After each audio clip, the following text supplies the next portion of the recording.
नमस्कार दोस्तों, स्वागत करते हैं आप लोगों का संगीत सीखो 398 में। हाल ही फ़िलहाल में प्रमोद प्रेमी जी का गाना आया है, अभी सुना दे रहे हैं आप लोगों को। भैया के बोला दये ननदो डहकता खजाना रामा। भैया के बोला दये ननदो डहकता खजाना रामा। लोहिया काटत गालहिले बेलत में जो बनावा रामा। लोहिया काटत गालहिले बेलत में जो बनावा रामा।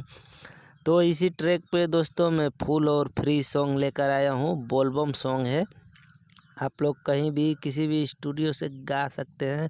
एकदम साफ साफ मैटर है दोस्तों, अच्छी तरह आप लोगों को समझ में आएगा। अगर गाते हैं, आप लोग गाना चाहते हैं तो बिल्कुल फ्री में गाइए।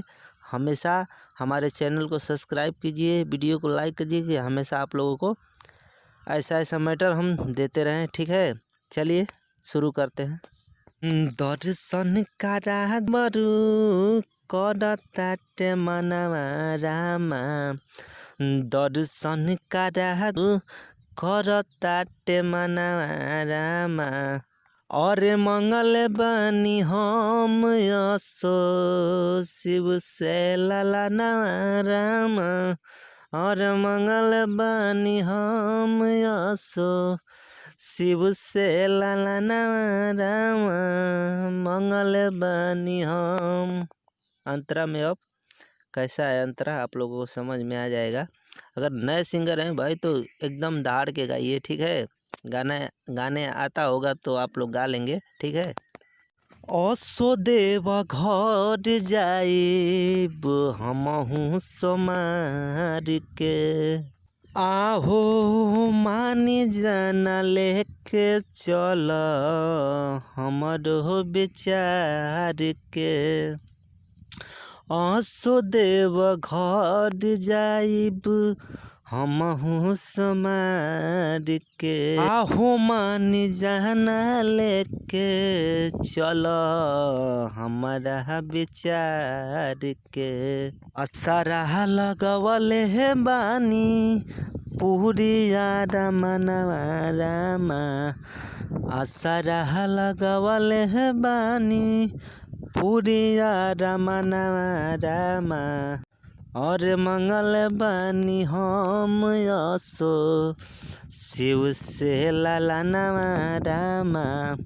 और मंगल बानी हम यसो शिव से ललनवा रामा। मंगल बानी हम। अब लास्ट अंतरा में दोस्तों जिसमें नाम आता है, इसमें हमारा नाम झमन दीवाना होगा, ठीक है। आप लोग कहीं भी किसी भी स्टूडियो से गाइए, हमारा नाम डालकर गाइए। और दोस्तों हमारा कोई भी सिंगर भाई गाना गाते हैं तो थोड़ा हमारे नंबर जो दिया हुआ है डिस्क्रिप्शन में, उस नंबर पे थोड़ा व्हाट्सअप गाना गाते हैं तो कर दिया कीजिए कि थोड़ा हम भी सुने कि हमारा कैसे सिंगर भाई गाना गाते हैं, अच्छे गाते हैं कि नहीं गाते हैं, ठीक ना। चलिए लास्ट अंतरा। सुन तू ही हमारा लगे बाड़ो चल के घुमाव। हमके भूला के नगरिया झमन देवरू देखाव। तू ही हमारा लगे बाड़ो चल के घुमाव। हमके भोला के नगरिया झमन देवरू देखाव। अमनिया राजू भोला दिहे बारदाना रामा। अमनिया राजू भोला दिहे बारदाना रामा। और मंगल बानी हम यसो शिव से ललना रामा। और मंगल बानी हम यसो शिव से लाला नवा रामा मंगल बानी हम। मुखड़ा उठाना है, आप लोग उठा सकते हैं, ठीक है। तो दोस्तों आशा करता हूँ कि वीडियो आप लोगों को अच्छा लगा होगा। तो वीडियो अच्छा लगा होगा तो वीडियो को भी लाइक कर दीजिए, चैनल को सब्सक्राइब कर दीजिए ताकि हमेशा ऐसे ऐसे नोटिफिकेशन आप लोगों को मिलता रहे। चलिए फिलहाल आज के लिए इतना ही।